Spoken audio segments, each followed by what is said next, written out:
一场前所未有的房地产寒潮正在肆虐中国大地，百万普通家庭陷入水深火热之中。在这场经济风暴的中心，是行业巨头接连倒下，地方政府手足无措的令人震惊景象。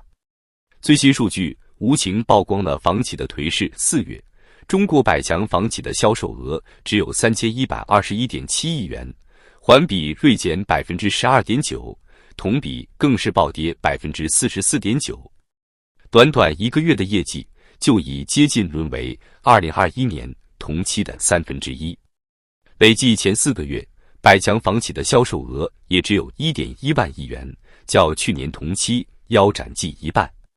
这些顶级房地产巨头过去曾在市场开放时大规模购置土地，但如今却不得不保持谨慎。一季度，包括保利、万科、金地等10家重量级房企的拿地金额总计仅355亿元，同比下滑高达 49.4%。他们现在的拿地销售比只有 10.8%， 比去年同期又低了 1.2个百分点。一位不愿透露姓名的房企高管无奈坦言，以销定产早已成为当下房企的普遍共识。过去，稳健型开发商的拿地销售比在 40% 左右，但现在除了少数还想追求规模扩张的房企外，基本上没有企业还能做到这一点。可怜的不只是房企，更可怜的是广大购房者。他们本以为购房是踏入中产阶级的第一步，殊不知这一决定可能会让整个家庭陷入万劫不复的境地。30岁的王女士就是其中一个遭殃者。2年前，她用110万元的全部家当买下了山东潍坊一套公寓，期盼着10万元的政府购房补贴能让她尽早装修入住。但直到今天，这笔补贴迟迟未到账。王女士每月光房贷就要还6000元，加上又租了一套1800元的住房，简直是捉襟见肘。她的月薪只有8000元，其余基本得靠父母接济。现在她的压力已经到了山穷水尽的地步，我甚至考虑放弃这套房了。潍坊是一个900多万人口的大城市，但它的窘境却反映了整个中国地方政府的普遍困局。为了刺激低迷的房地产业，当地承诺给购房者3万到30万不等的补贴。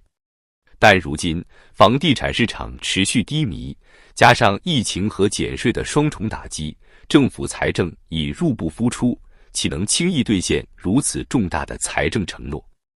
潍坊官员不得不实话实说，他们目前的财政收支矛盾突出，地方政府安全面临巨大压力，补贴难以按时发放。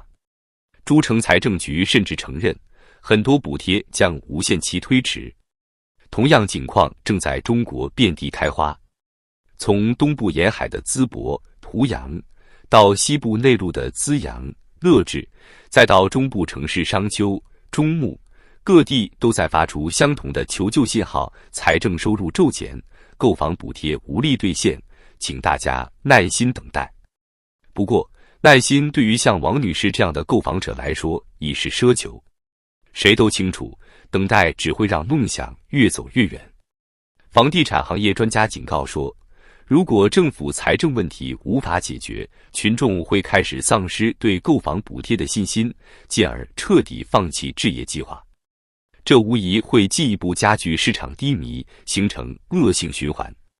另一位专家更是直言不讳，在中国房地产低迷中，真正的受害者是地方政府。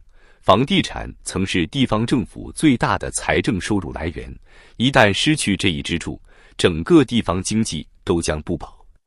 面对如此严峻形势，不难预见，即使再出台一些所谓利好政策，民众对房地产市场的信心仍将无以恢复。中国房地产寒冬还将持续相当长的一段时间。届时，还会有多少像王女士一样的家庭承受不住沉重的经济压力而彻底破产？还会有多少地方政府陷入资金枯竭的困境，被迫裁员缩减开支？中国经济会不会因此陷入更大的滞胀的泥潭？这一切仍然是未知数。但可以肯定的是，中国房地产寒冬远未到最严酷的时候，它会持续的肆虐下去，直到整个行业走向彻底重生，或是万劫不复。这条艰难的路将让全体中国人备受煎熬，但没有其他选择，唯有这一条路了。在这场前所未有的房地产寒潮中，最让人揪心的恐怕是那些被生生掐断梦想的普通百姓。他们用汗钱购房，原本以为是迈向小康生活的第一步，却不曾想会遭此横祸。35岁的朱先生就是其中一员。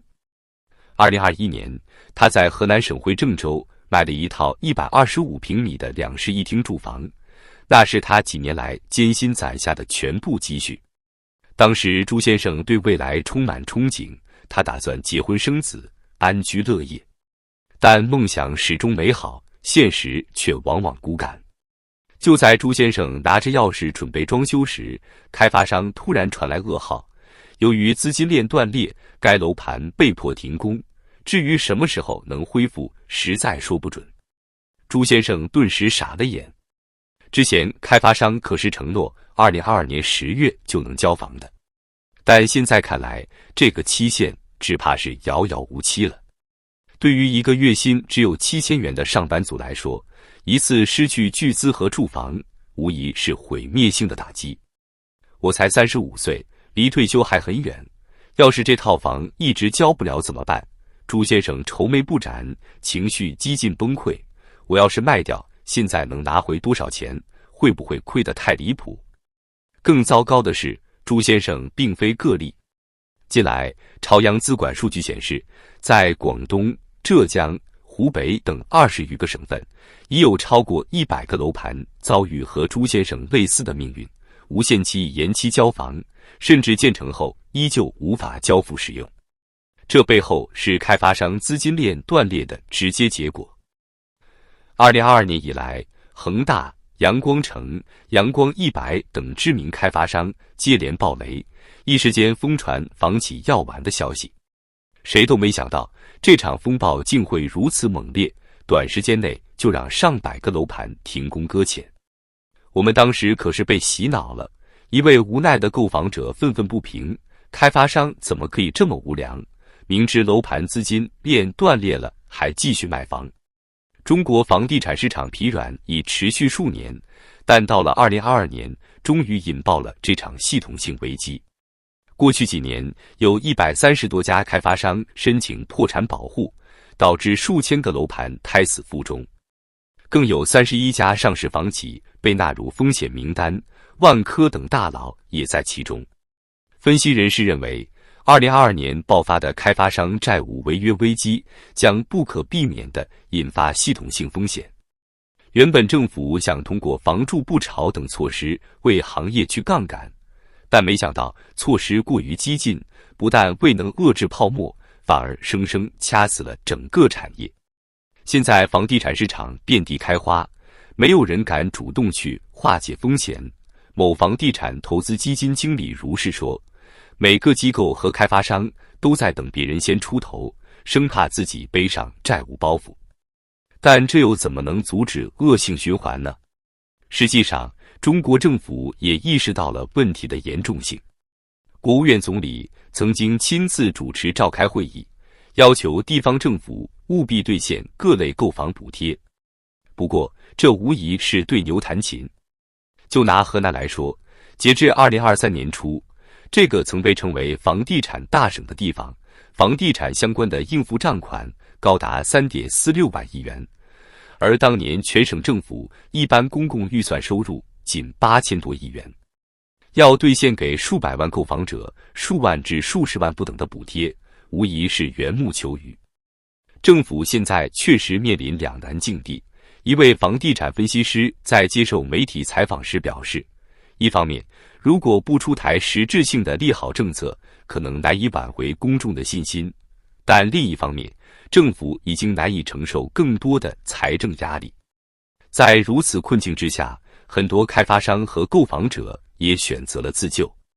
阳光城就曾试图发起房住不炒 2.0 运动，呼吁购房者集体违约，要挟银行重组债务。当时这一行为遭到当局狠狠打压，但也从侧面反映出问题的严重程度。值得一提的是，曾被认为是业内标杆的碧桂园，如今也深陷泥潭。其副总裁曾孙德信在内部会议上直言，公司经营已陷入内忧外患境地，发展道路将更加艰辛。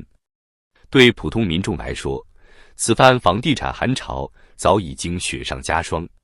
受疫情和通胀双重夹击，他们原本就生活拮据，如今再加上房产梦碎的打击，很多人无疑会陷入绝境。一项民调显示，近1/3的受访家庭称，如果补贴政策无法兑现，他们无力继续支付房贷，很可能会选择逃荒式违约。这种黑天鹅事件一旦发生，将直接引爆金融危机，给中国经济带来毁灭性打击。所有这一切都在预示着风暴远未结束，中国经济依旧暗流汹涌。而对于普通民众来说，能否熬过这次寒潮，实在是一个未知数。